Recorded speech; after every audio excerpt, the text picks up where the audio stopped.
welcome to Getting Your Money's Worth, the show that focuses on value. I'm Judith West, and our guest this afternoon is Carlos Rodriguez, Vice President in charge of most of the programs at Food Bank for New York City. I have it right? That works. You're a busy guy. Unfortunately, in these days, well, you've been busy. You've always been busy, but now you're even busier. So I want to have a sense of how Food Bank for New York City works, Carlos. But before we get there, there are some astounding numbers when I was, reading about your group. Something like serving 400,000 meals a day. Am I right with that? That's absolutely correct. And the world's largest, like 90,000 square foot wholesale distribution center, 10 trailers a day. That's correct. Are those numbers right? Those numbers are correct. 400,000, and you take care of all that yourself? Well, not just myself. We do support over 400,000 meals daily. We do it with the fabulous support of an amazing network of over 1,000 programs throughout the 5 boroughs. Okay, so let's go slow. These are 4,000 free meals a day. Correct. Okay, so let's start at the beginning. How do you get the food? Who prepares them? How do they get wrapped? How do they get distributed? Give us, as succinctly as possible, start to finish, of how the finished meals get to the consumer. Well, the Food Bank for New York City procures food from various different sources, whether it's donated locally, whether it's from national retailers, whether it's government commodities that we distribute for different levels of government, or whether it's purchasing food in bulk and making it available for distribution throughout our network. So that's how we get the food in. Of course, we still depend on the charity of organizations and corporations locally, either to provide food through drives, virtual or actual, in and the sometimes restaurants and places that can't sell. Anyone that has shelf-stable food, yes. We would work with them to bring it in to the food bank.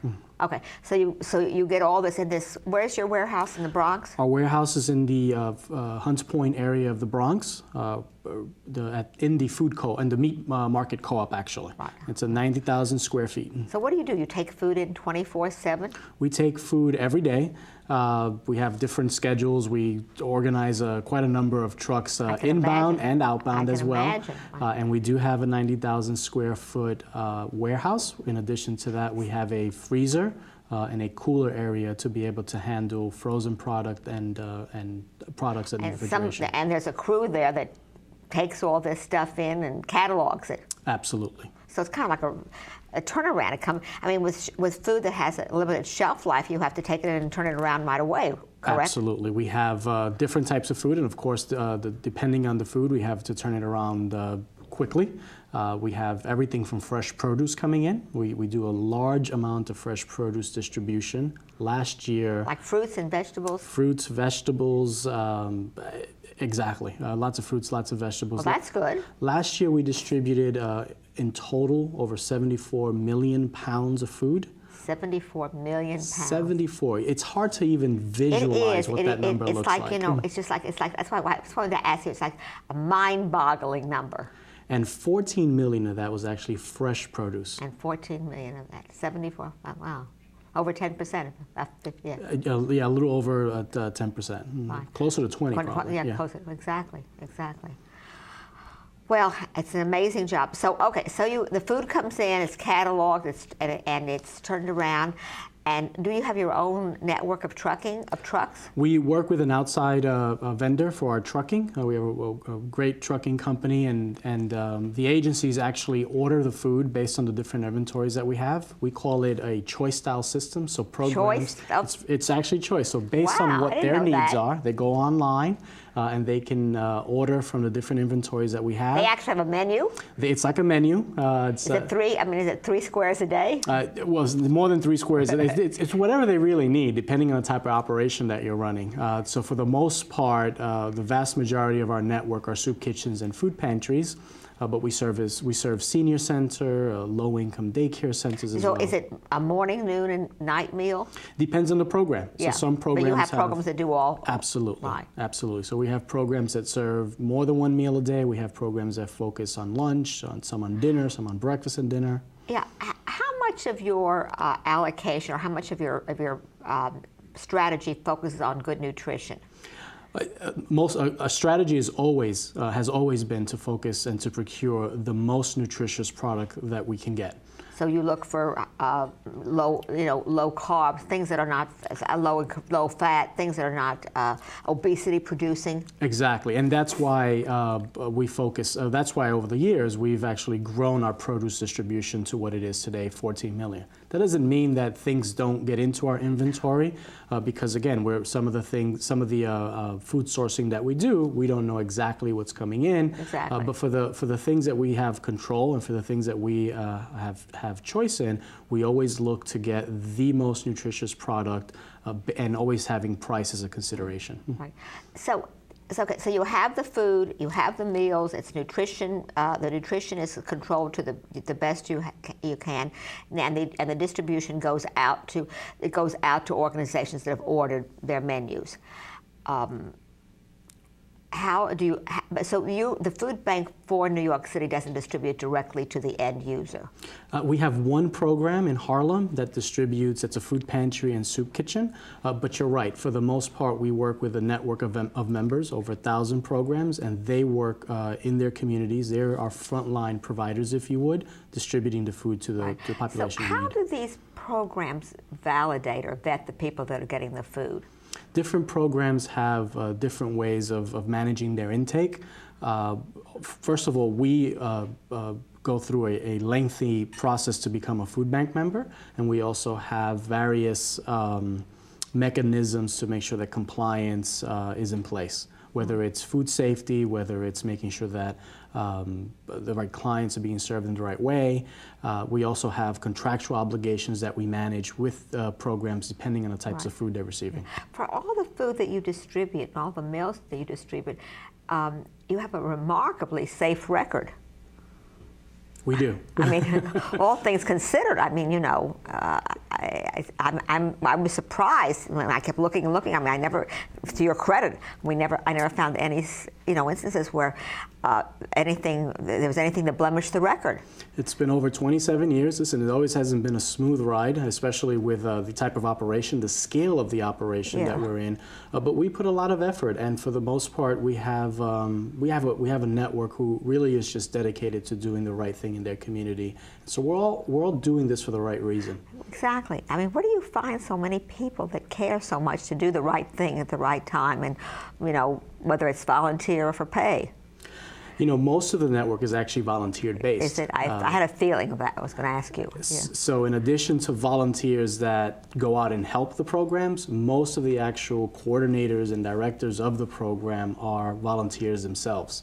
Some of them are volunteers that started over 20 years ago when they retired, and they've been at it for a while. So, maybe that's what kept them living so long, but they're busy. Exactly, perhaps. And a good number of the program, I believe upwards of 60%, are also faith-based in one shape or form. So they're working out of a church or a part of the church program. Yeah.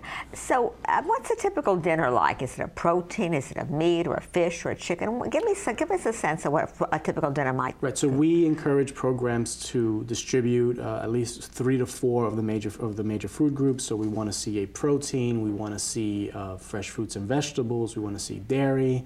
There's always room for the right type of carbohydrates, carbs, and so we help. So programs can procure and prepare a meal that looks pretty much that way. So you can have chicken with some carrots and some brown rice, hopefully, as well.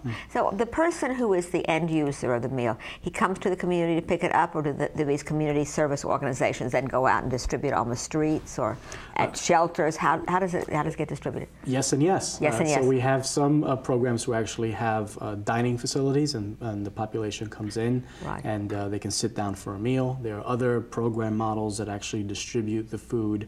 There's a mobile soup kitchen, for example, that could actually go to areas where there might be homeless individuals or individuals outside and distribute in those facilities. And there's shelter facilities as well. We serve a number of shelters. I saw on your website, Carlos, just to get a full sense of what you're doing, that you do have some nutrition education programs. how do you go into the schools to do that? You go into the shelters?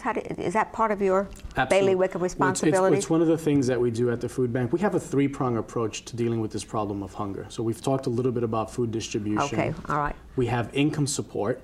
What does that mean? Income support means we work with low-income families and help them apply for food stamps, and we also prepare their income taxes for them. And it's an important way to get their tax credits. And maybe we could talk a little bit about that. Yeah, we don't have much time left. We might have to ask you back for that because the food distribution was so interesting. Sure. But I know you have and then you have the nutrition. And then there's a nutrition education. So let's focus on the nutrition. So our marquee program for nutrition education actually works in hundreds of classrooms throughout the 5 boroughs in low-income communities, and we're serving upwards of 30,000 children and parents and teens.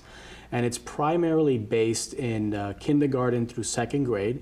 And the goal is it's hands-on, plant-based recipes, and it's the goal is to introduce children to the importance of eating fresh fruits, fresh vegetables, and how to prepare the food themselves. Yeah. So when recipients get a meal, a dinner that has fresh fruit and vegetables, are they then supposed to cook the vegetables?